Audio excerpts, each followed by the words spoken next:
자, 은혜 받기 원하시면 아멘 하시죠. 자, 보세요.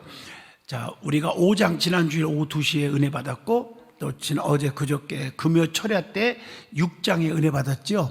오늘은 7장인데 6장에서 빠진 분, 철야 때 빠진 분들 때문에 몇 가지만 얘기합니다. 6장에서 핵심이 뭡니까? 이제 그만, 이거예요. 따라합시다. 이제 그만. 그게 뭘 그만하는 말이에요? 오해를 풀어야 한다. 이게 6장에서 큰 은혜를 주었어요. 사도 바울처럼 정말 물질 바쳐, 시간 바쳐, 젊음을 바쳐, 다 바쳐서 헌신한 사람이 어디 있습니까? 오죽하면 자기가 세상에서 결혼도 안 하고 젊음을 다 드렸어요, 바울이. 이게 바울을 보면서 저는 21살 때 고등학교 졸업하자마자 한 번도 청년 활동을 해본 적이 없어요. 그냥 신학교 1학년 때 무조건 들어가서 1학년 때 무당촌에서 개척을 해가지고 서울 상도동 쪽에다. 그때는 물론 목사 안수 안 받았고 전도사라고 불렀으니까 담임 전도사로서 뭐 교육전도 다니고 개척해 갔으니까 제가 담임 전도사로 해서 목회가 지금 47년째입니다. 대학교가 제가 74학번입니다. 그러면 놀라지도 않습니까? 74년부터 지금까지 47년 동안 부흥회, 또 단독 목회, 뭐 그동안 무당촌에서 했으니까 얼마나 힘들었겠어요. 생각해 보세요. 뭐 굶는 것은 뭐 말할 것도 없고요.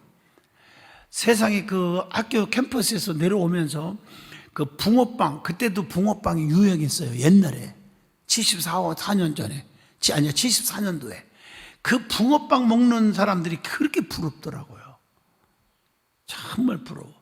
이게 개척교회를 하면서 개척교회 했지, 신학교 다니지, 학교 다녀야지, 또 개척을 했으니까 무당촌에서 정기요금도 내고, 그래도 뭐 내야잖아요. 조그만한 교회도 교회 살림을 해야지. 세 가지를 하려고 하니까 이게 얼마나 힘드는지. 개척교회 하면서 신학교 하면서 또 뭐 직장을 다니면서 아르바이트 하니까, 그러니까 신학생들이 뭣도 모르고 알지도 못하고, 내가 직장을 다니니까 또 반반한 식당을 다녔잖아요. 미국 회사 다녔으니까. 그러니까 그게 그렇게 어려운지를 생각도 못하고 붕어빵 사달라고 나를 쫄쫄쫄 쫓아다니면서. 지금 생각하니까요, 참 어떻게 보면 괘씸하기도 한 게, 그런들 가만히 보니까 다 부모도 계시고 말이에요. 그래도 괜찮게 살았더라고, 다. 나보다. 근데 내가 직장 다니니까 그 개척교회의 심정을 모르고 막 뭐 사달라고만 하고, 그리고 또 안 사줄 수 없고 5번 얘기하면 한 번은 또 사줘, 붕어빵을. 근데 그 붕어빵 먹는 사람들이 부러웠다고요, 사실은요. 그러면서 이제는 눈치 보고 그러지만 이제 사주는 사람이 돼서 좋아요. 오늘도 저기 뭐 이렇게 오늘 녹화도 하고 새신자 상담하고 어쩌고 하다 보니까 점심은 못 먹었어, 내가. 못 먹었어요. 그래서 어떻게 해요? 김밥 하나 사모가 사준다고 그렇게 갔더니 김밥집도 문 닫아버렸어, 오늘따라 주에. 그래서 여기서 할 수 없이 만둣국을 먹는데, 또 옆에 또 여전대 임원들이 먹는데 내가 돈을 안 낼 수가 있어요. 또 참 이런 간증을 해갖고, 또 그 옆에 보니까 또 오늘 개척교회 목사님들하고 또 거기 한 6, 7명이 앉아있는 거야. 그거 12,000원짜리 하나 먹으러 갔다가 세상 말로 덤땡이를 쳤는데, 덤땡이는 아니지, 내가 자원해서 낸 거지. 우리 여전대원들이 다 내려고 하는 걸 내가 먼저 냈으니까, 원래 사는 걸 좋아하니까. 그러면서 기쁜 거예요. 왜? 야, 내가 살 수 있는 그런 그 위치에 있으니까 참 기분 좋다. 옛날에는 어디요, 그냥 사사 보다가 누구 아는 사람 있으면 싹 피해. 왜? 뭐 얻어먹을 수는 얻어먹기도 싫어하는 사람이고, 또 사줄라니 돈이 없고, 아예 그냥 피하는 게 장땡이더라고. 근데 지금은 안 피하고 있으면 더 좋은 거예요. 고마운 거예요. 그런다고 다음 주일날 그 식당에 앉아있지 마. 나 이제 안 가, 거기. 안 가. 할렐루야. 그냥 김밥 하나 사서 먹고 말지 뭘. 그런 생각을 해봤습니다. 근데 너무 기쁜 거예요. 그게 사줄 수 있는 형편도 되고 위치도 되고 너무 좋잖아요, 이게. 맞죠? 너무 하나님께 감사했어요, 사실은. 근데 오늘 여기가 바울이 그렇게 젊음을 생사고락을 다 하나님과 성령님과 함께 하면서 성도들 섬기고 그런 것밖에 없는데, 아무것도 아닌 것 같고 오해를 하는 거, 자, 철야 때 은혜 많이 받았죠, 여기에 대해서. 이게 우리가 부부지간이나 부자지간이나 성도들끼리도 보면요, 상처받는 걸 보면 내가 양쪽 말을 딱 들어보면 아무것도 아니요, 그냥 오해더라고, 오해. 그래서 말 한마디 딱 풀어주면 다 하나 가지고 너무 기쁘고 끌어안고 그러는데 그걸 못해요. 오해가 거의 다 그래요. 오늘도 내가 설교했지만 감사절기 은혜 많이 받았죠. 예. 1000가지가 실수 덩어리고 1000가지가 마음에 안 들어도 한 가지 받은 은혜를 생각해가지고 거기에 감사하라. 그게 인격적 신앙이다. 그러면요, 사람을 놓치질 않아요. 저 아무개 집사, 저 권사, 저래, 그럴 수가 있어, 어쩌게, 이렇게 섭섭하게 생각하면요, 교인 다, 어떻게 보면 다 인간관계, 교인하고 나와의 관계 다 끊어지는 거예요. 그러나 그거 다 묻어버리고 1000가지 중에 한 가지 나한테 잘해준 거 생각하면 참 고마운 분이야, 저분. 이렇게 되는 거예요. 감사하죠? 고마운 분이야. 제가 옛날에 서울에서 개척할 때 너무 힘들 때 그 강남경찰서에 수사과장이 있었어요. 그 안수 집사하고 나중에 장로님이 되셨는데 그분 부인이 권사님이고 뭐 이름이 다 난 떠오르는데 여기서는 밝히지 않겠습니다만 어려울 때 그때 진짜 배 많이 고팠어요. 그때 이분들이 나를 참 많이 도왔어요. 그 은혜. 그러다 보니까 그게 자기들은 그냥 평상시에 뭐 강남에서 잘 살고 그러니까 조금 한 것 같았는데 저는 평생 못 잊는 거예요, 그 은혜가. 이해하셨어요? 항상 기도하고 그러는데 때마침 딸이 결혼했는데 그 목사님하고 결혼해가지고 이제 목사가 됐지 뭐 신학생활 했으니까. 근데 목사 됐는데 그러더라고요. 저 미국에서 유학도 하고 있고 잘.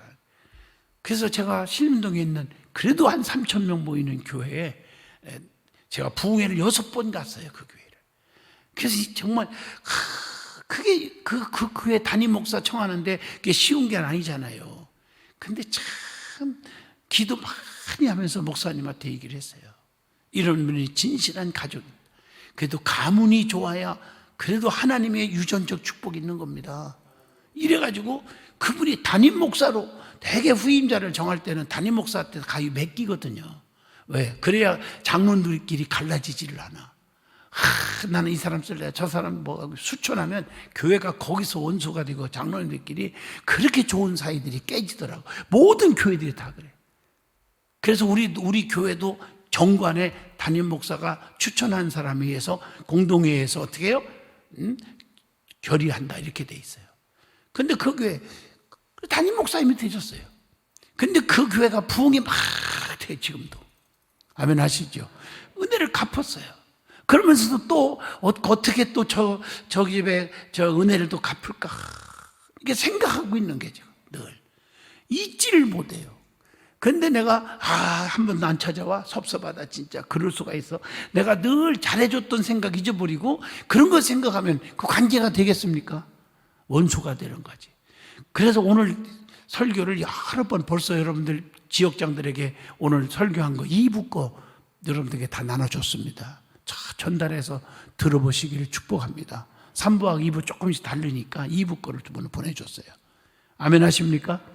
어떻든 간에 오해였다는 거예요. 그걸 풀으라는 거예요. 이게 얼마나 중요한지 몰라요. 그걸 6장에서 은혜 받았죠. 그죠? 아주 보면 은혜고 어떻게 보면 다 오해인데 다 풀었잖아요. 그게 하나님이 은혜인 줄로 믿습니다. 그런데 왜 그렇게 생각했느냐 하는 이유가 11절에서 13절까지 6장에 나오죠. 그게 뭐예요? 바울에 대한 주의 종에게 마음문을 열지 않았기 때문인 것을 알았어요. 그 주의 종에게 주의 종이 됐건 성도가 됐건 간에 마음문을 이렇게 거기에 대한 문을 열지 않으면은 다 오해가 되는 거예요. 바울의 심정을 제가 이해하는 거예요. 주의 종으로서. 아멘. 그래서 어떻든 간에 마음문을 열고 예배 참석하고 은혜 받으면 은혜가 따따블이 온다는 거. 자, 오늘은 7장입니다. 복습 이제 안 합니다. 자, 회복되는 신뢰입니다. 오늘 읽어준 성경 말씀도 보면은요. 자, 봐봐요. 자, 우리는 아무에게도 이게 마음으로 우리를 영접하라. 주의 종을 영접하되 어떻게 해요? 돈으로 선물로 그게 아니라 뭐예요? 마음으로 영접해 달라는 거예요. 깨달으면 아멘 하시죠? 마음이 중요한 거예요. 마음이 무슨 선물하고 용돈 주고 뭐 이것도 중요하지만 그런 게 아무것도 아니에요. 마음으로 영접해달라. 그래서 우리는 아무에게도 오늘 2절입니다. 불의를 행하지 않았고 아무에게도 해롭게 하지 않았고 아무에게도 속여 빼앗은 일이 없노라. 아무에게도. 그러니까 너는 내가 잘해주고 너는 싫어하고 이런 게 없어요. 아무든지 누구든지 해롭게 하지 않았고 속이지 않았고 빼앗는 일이 없었다. 오늘 은혜가 되면 아멘 하시죠? 그리고 내가 이 말을 하는 것은 너희를 정죄하려고 하는 게 아니다.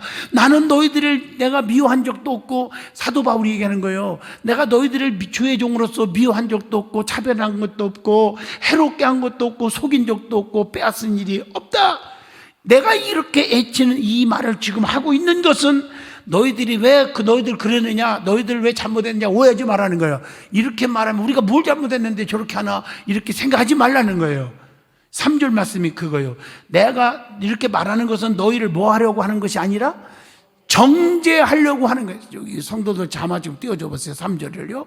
뭐 하지 저기 아니라 정죄하려고 하는 게 아니라, 야, 이 나쁜 사람들아, 너 나쁘다, 죄졌다, 이렇게 하려고 그 말을 한 게 아니라고 하는 거예요.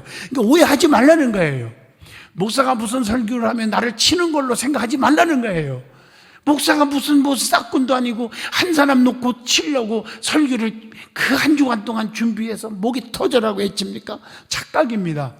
그걸 반대로 생각해. 어머나, 오늘 성령께서 나에게 엄청난 깨우침을 줬네. 이렇게 받으면 그것이 영의 양식이 된다는 거죠.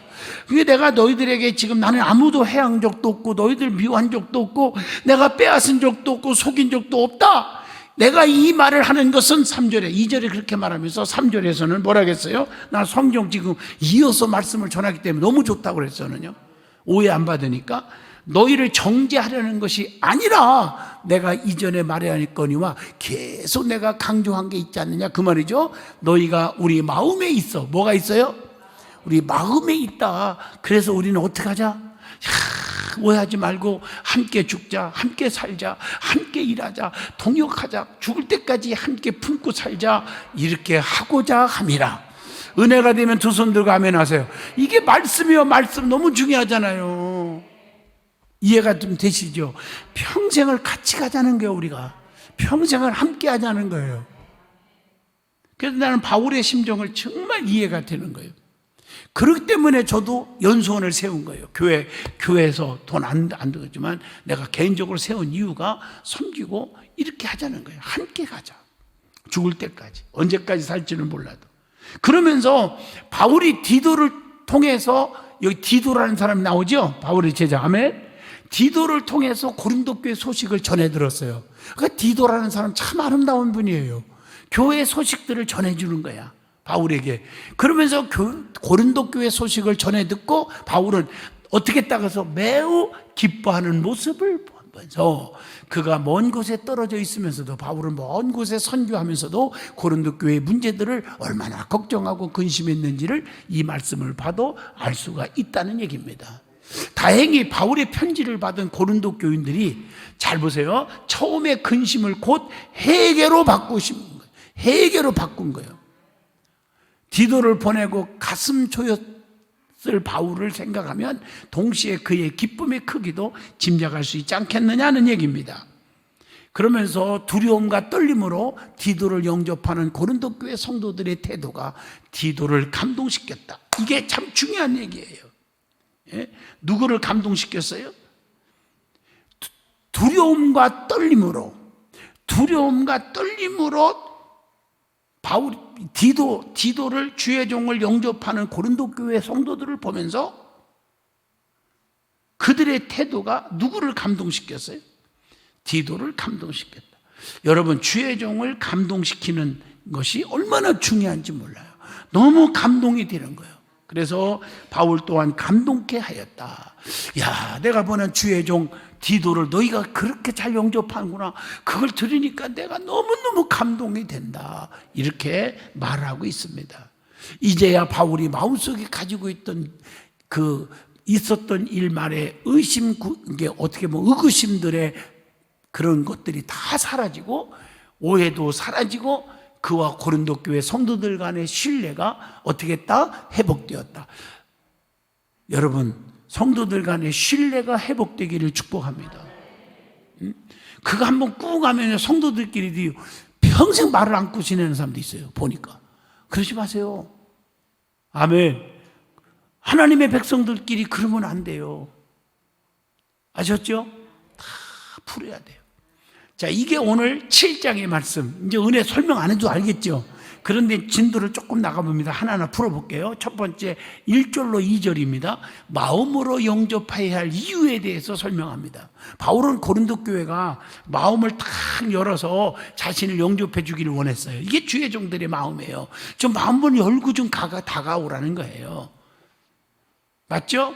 그래서 바울을 모함하던 여러 말들, 오해했던 것들, 즉 그가 불의하다거나 누구를 해롭게 했다거나 속여 빼앗은 일 말들은 전혀 사실이 아님을 얘기해 주는 겁니다. 오해였다. 그러기에 그들이 바울을 영접하면 안 될 아무런 이유가 없다. 다 영접할 수밖에 없다. 이렇게 말하는 거예요. 바울을 영접하는 것이 이토록 중요한 이유는 그를 영접하는 것과 그의 가르침을 받아들이는 것이 결코 분리되지 않기 때문이라는 거죠. 여러분, 교회 안에서 목사 따로, 장로 따로, 성도 따로, 성도들끼리 따로, 뭐 여전도에 따로, 뭐 권사 따로 하고 하면 되겠어요? 아니잖아요. 전부가 다 한 공동체, 든든한 교회라고 하는 한 공동체를 위해서 존재하는 기구들이라는 거죠. 바울을 온 마음으로 영접할 때 그가 전한 복음도 그렇게 받아들이게 되는 거라는 거예요. 즉 교회는 온 마음을 다해 복음을 쫓아야만 진리가 아닌 것을 분별할 수가 있고요, 참된 진리에 굳게 설 수가 있다는 거죠. 자, 두 번째입니다. 3절로 4절입니다. 함께 죽고 함께 살기 위한 방식에 대한 말씀이 나오죠. 바울이 고린도 교회에 했던 책망이나 그 경고에는 그들을 정죄하려고 하는 의도가 전혀 없었다는 거죠. 그들을 마음에 품고 그들과 함께 죽고 그들과 함께 살고자 하는 것이 바울의 진정한 마음이었다는 것. 바울은 고린도 교회를 위하는 순수한 마음으로 그들을 책망했을 뿐입니다. 이것은 바울과 고린도 교회가 서로 분리될 수 없기 때문에 어떻게 주의 종을 떠나서 분리해서 주의 일할 수 있습니까? 너 따로 나 따로 안 되는 거예요. 고린도 교회가 회개하고 돌이키는 것만이 바울에게 위로와 기쁨이 될 수 있었다는 것입니다. 그래서 교회는 한 몸으로 부름받았기에 다른 지체들의 죄를 정죄하지 않고 하나됨을 지키기 위해서만 책망해야 된다는 것입니다. 그 목사가 여러분 책망하는 것은 너 교회 떠나, 이런 태도로 여러분을 책망한 적이 있을까요? 전혀 아니잖아요.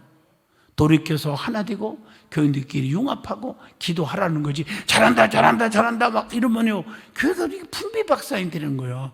잘못했을 때 책망을 하는 거예요. 또 시험 들 것 같으면 간접적인 말. 제가 설교할 때 누구를 대들여서 책망한 거 없어. 어떤 사람은 찔린다는데 자기 본인만 하는 거예요. 아멘에. 그게 제 사랑이에요. 이 바울의 정신이라고요.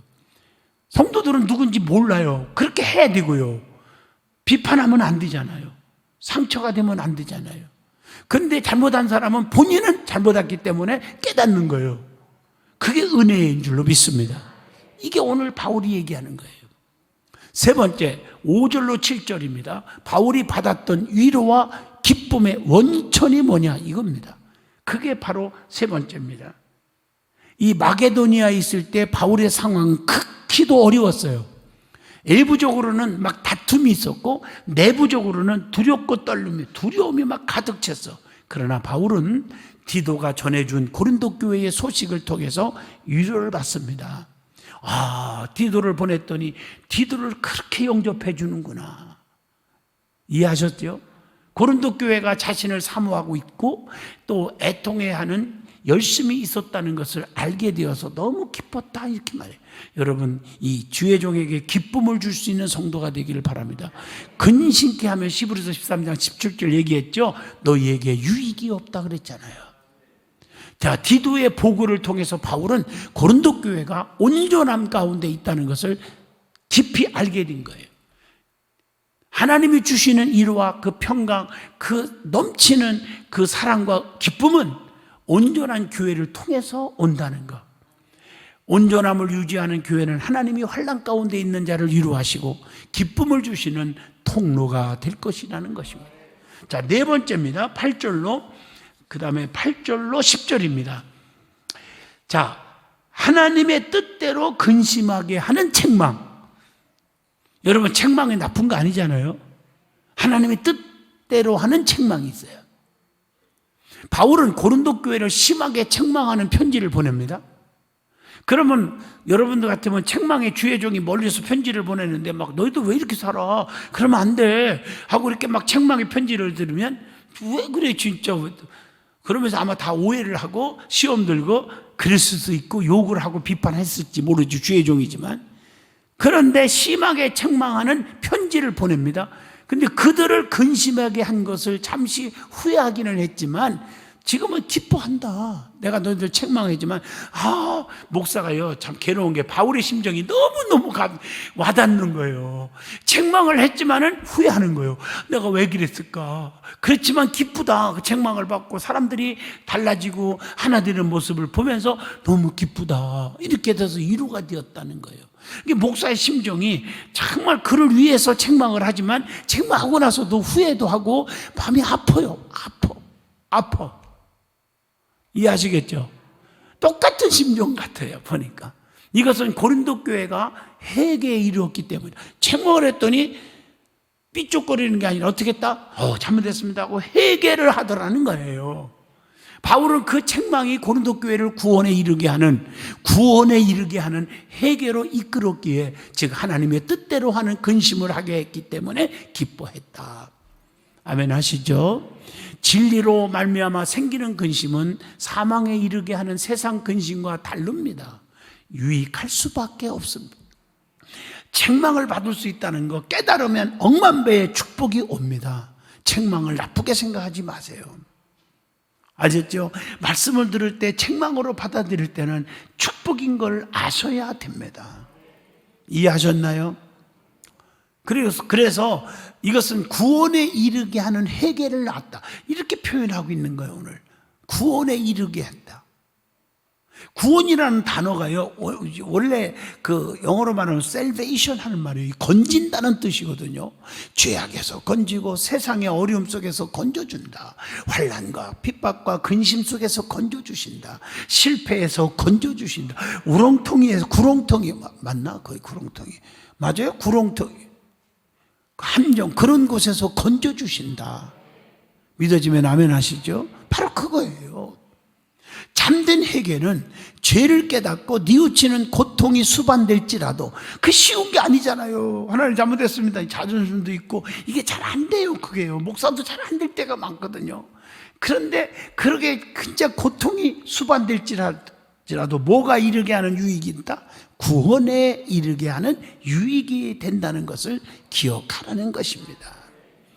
자, 다섯 번째입니다. 11절로 12절입니다. 책망으로 바뀐 진리에 대한 태도에 대한.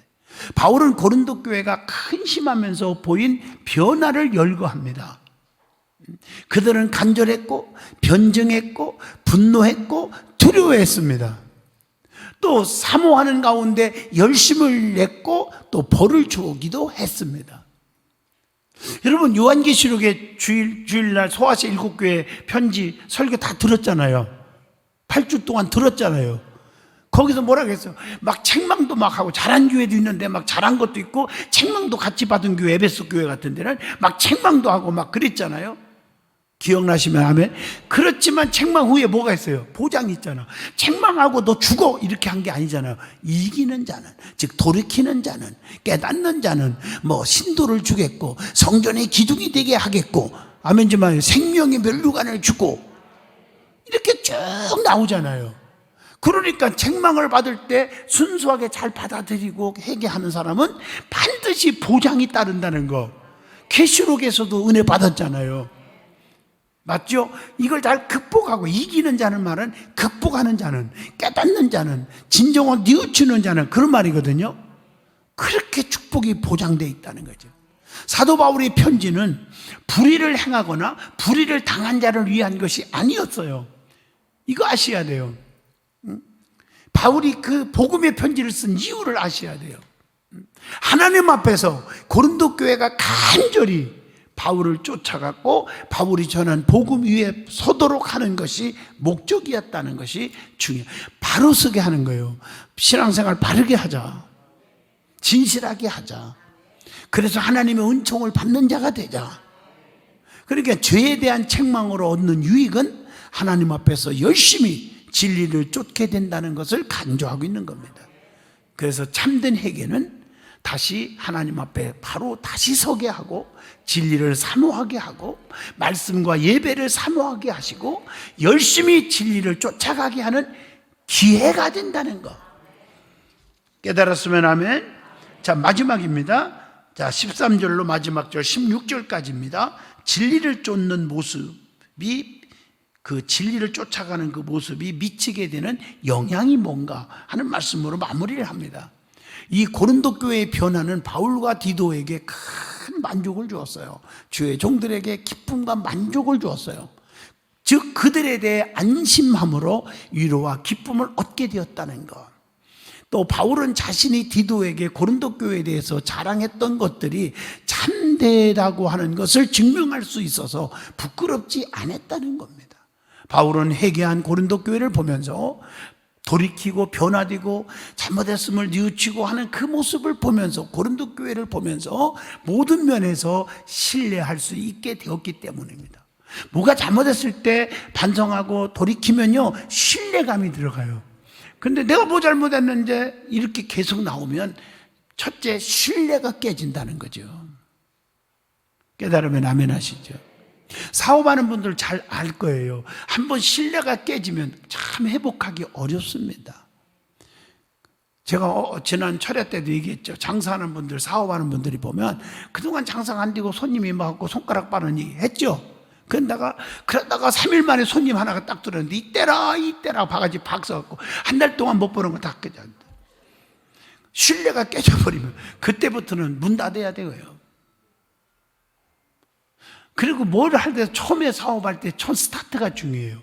그냥 좀 덜 남겨도 막 퍼주고, 우리 심준호 집사님 같은 경우는 지금 고깃집을 차렸는데 내가 볼 때 남는 것도 별로 없어. 막 진짜 막 그냥 막 많이 주고 막 그냥 막 싸게 막 이래 보니까 처음에는 좀 그런 것 같아도 그렇게 하니까 신뢰가 먼저 쌓여지는 거예요. 신뢰가. 그 사람들이 싸니까 막 와서 먹어보니까 처음에 먹고서는 맛이 아니다 그러면 그건 문 닫아야 돼. 그건 끝나는 거예요.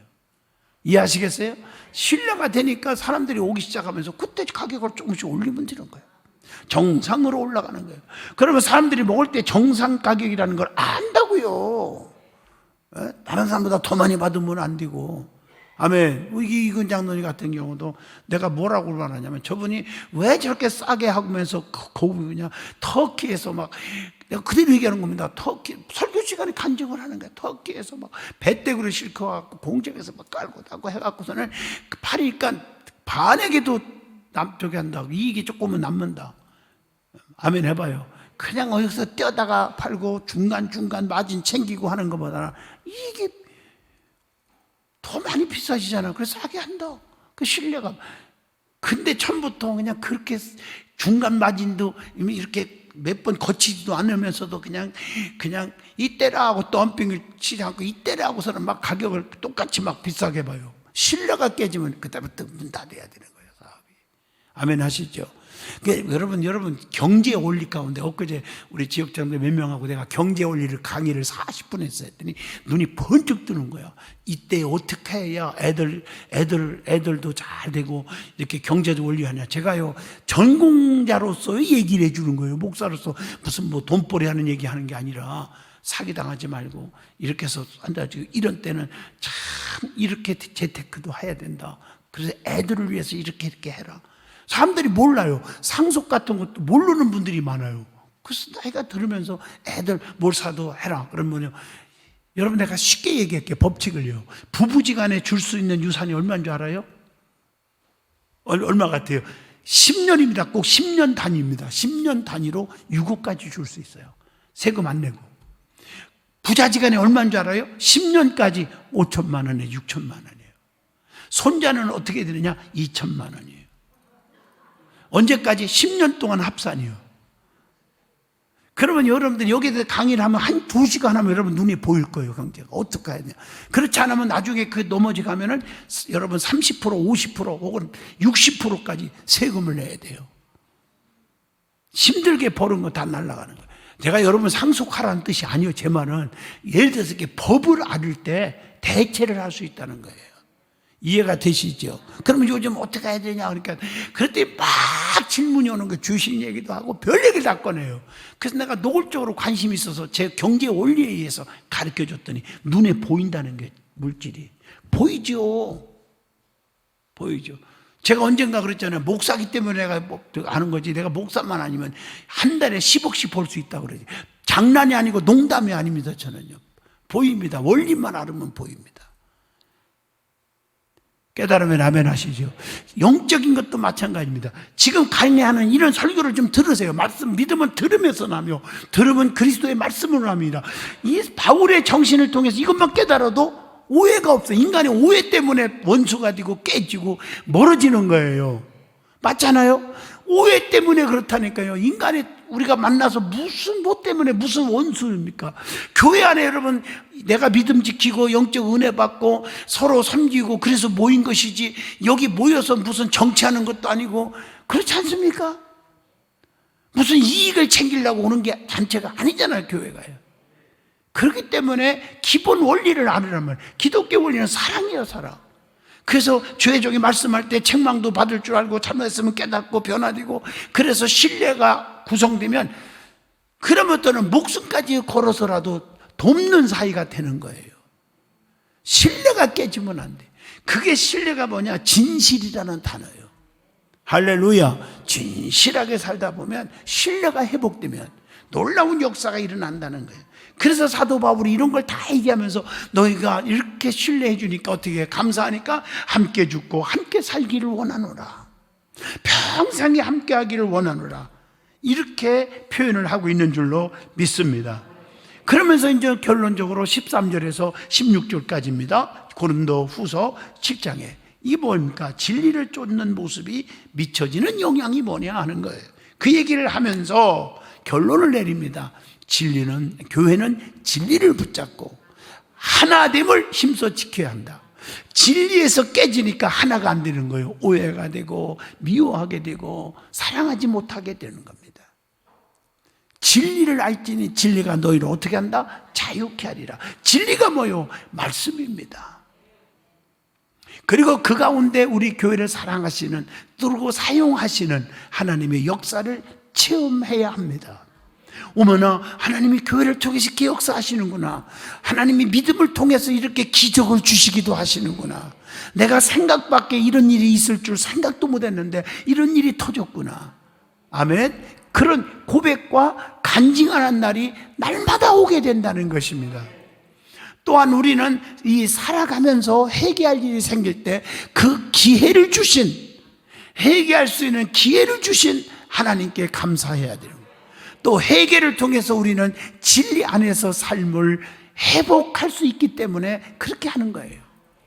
그래서 참된 진정한 회개를 통해 교회와 가정과 삶 가운데 회복의 기쁨을 누리시는 든든한 교회 공동체가 되기를 진심으로 축원드립니다. 자, 오늘 고린도 후서 7장 은혜 받았으면 아멘 하시죠. 자, 6장 7장을 다시 풀어드렸습니다. 할렐루야, 할렐루야. 기도하겠습니다. 하나님 아버지, 이제 그만 오해를 풀어라. 6장에서 은혜 받았고 오해를 풀고 하나님의 신뢰가 되어지니까 함께 살고 함께 죽자, 함께 기도하고 함께 영적인 신앙생활 하자고 애썼던 바울의 그 믿음과 고린도 교회 성도들의 축복이 우리의 축복이 되게 하여 주시옵소서. 날마다 새롭게 변화되고 좋은 날만 오게 하여 주시옵소서.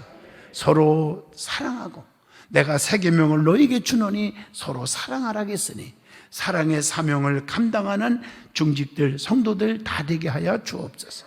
예수님 이름으로 기도하옵나이다.